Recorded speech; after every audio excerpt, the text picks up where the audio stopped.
It was one of those nights where the rain seemed determined to wash the whole town away, the kind that rattled the tin roofs and left puddles the size of small ponds on the cracked streets, and Daniel Carter, a worn-out single father with calloused hands and tired eyes, was just locking up the little mechanic shop he ran out of his garage when he saw her. A girl no older than 19, standing under the flickering streetlight, drenched to the bone, her thin dress clinging to her frame, her arms wrapped tightly around herself as if she could squeeze the cold away. She didn't belong to the street, that much he could tell. Something in her posture, her wide, wary eyes hinted at a life far removed from the mud and broken sidewalks of this neighborhood, and yet there she was, trembling, glancing around like a rabbit caught in the open, until her gaze found him, and she stepped forward hesitantly, her voice barely audible over the roar of the rain as she asked if there was somewhere, anywhere, she could stay for the night. Daniel wasn't the kind of man to take strangers home, especially not with his 8-year-old son, Ben, asleep inside their tiny 2-room house,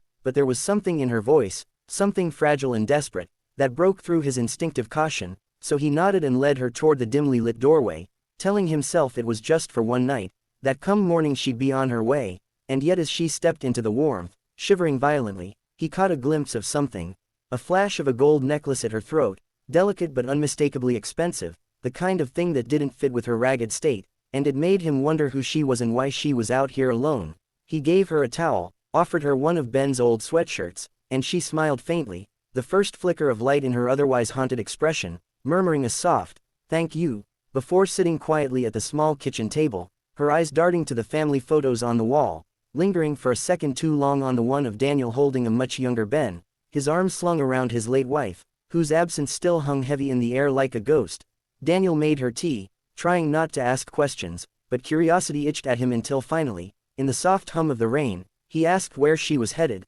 and her answer, a vague, "somewhere far from here," only deepened the mystery. Ben woke briefly, shuffling into the kitchen with messy hair, rubbing his eyes, and when he saw her, he smiled sleepily, asking if she was one of Dad's friends, to which Daniel awkwardly replied, "Just a guest," before sending him back to bed. As the hours slipped by, Daniel noticed her eyes kept flicking toward the window as if expecting someone to appear, and when a distant car engine growled somewhere in the dark, she tensed so sharply it was like she'd been struck, but said nothing. Retreating into silence, Daniel wanted to press her, to ask if she was in trouble, but he held back, sensing she wasn't ready to speak, and eventually, after giving her a blanket and letting her sleep on the couch, he sat in the dark a while longer, staring at the rain-streaked window, wondering why he had the uneasy feeling that tonight was the start of something far bigger than a simple act of kindness. He didn't know that outside, just beyond the edge of the streetlight, a black SUV idled silently, its tinted windows hiding the eyes that were watching the house, nor could he imagine that the girl curled up on his couch wasn't just a lost soul,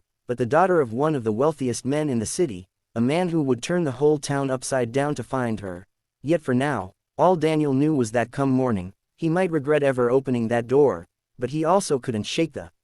feeling that fate had just stepped into his life, soaking wet and barefoot. And if you want to see what happens when the truth about her identity crashes into Daniel's quiet world. The rain had stopped by the time the first pale light of dawn crept through the thin curtains, painting the small living room in a soft gray glow, and Daniel, who had barely slept, sat at the kitchen table nursing a mug of coffee that had long gone cold, his gaze drifting now and then to the couch where the girl still slept, her face half buried in the blanket, her chest rising and falling in a slow, even rhythm. But as the silence settled heavier and heavier around him, he began to wonder what exactly he had let into his home. He told himself it didn't matter. One night, one breakfast, and she'd be gone. But that resolve began to crumble when Ben padded into the room with the messy hair and unfiltered curiosity only an 8-year-old could have, plopping himself beside her and whispering something that made her stir and open her eyes. There was a fleeting look of confusion before recognition softened her features, and she sat up, thanking him shyly for the blanket. But as Daniel set toast on the table, his eyes caught something he hadn't noticed before. Faint bruises along her wrist, partially hidden by the sleeve of Ben's sweatshirt, and the sight made a knot form in his chest. He asked again, gently this time, where she'd come from, but she hesitated, chewing on the inside of her cheek before finally saying her name was Claire, that she'd been trying to get away from people who wouldn't let her live her own life, and though the words were vague, the tremor in her voice was not. Daniel didn't push, but his instincts as both a father and a man who'd seen enough trouble to recognize it whispered that she wasn't just running, she was hiding. His suspicions hardened when a sharp knock rattled the door, a knock too forceful for this early in the morning, and when Daniel opened it a crack, he found two men in dark suits standing on his porch, their polished shoes gleaming despite the mud, their eyes scanning past him into the house like they had a right to be there. They introduced themselves as security consultants, asking if he'd seen a young woman matching Claire's description, their voices polite but their expressions carved from stone. Daniel felt every muscle in his body tighten, and without thinking, he said no, claiming he'd been alone all night, closing the door before they could speak again.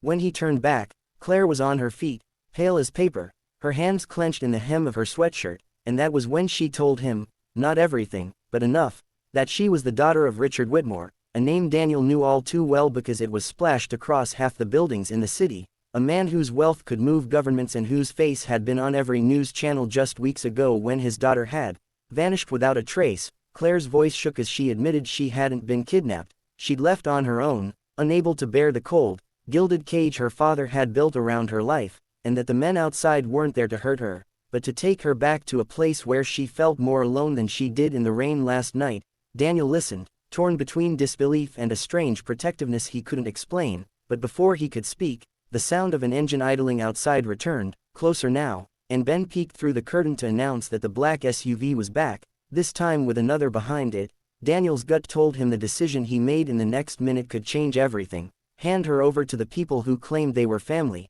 or hide her and risk getting pulled into a world that didn't tolerate defiance.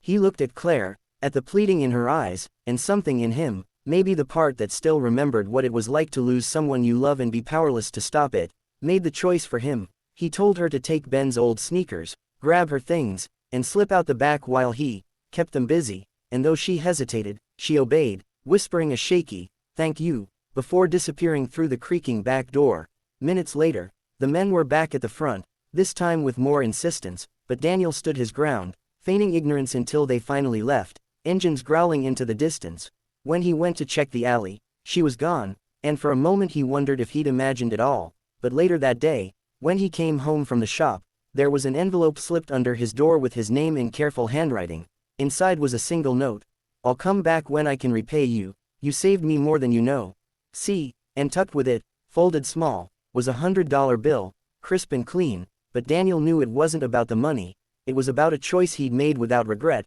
one that had just tied his life to hers in ways neither of them could yet see. And as he sat there with the note in his hand, he had the strange, unshakable feeling that their paths would cross again, and when they did, nothing in his quiet little life would ever be the same. So if you want to see what happens when fate brings Claire back into Daniel's world, make sure you subscribe, because the next part will not just answer questions, it will test everything they both stand for.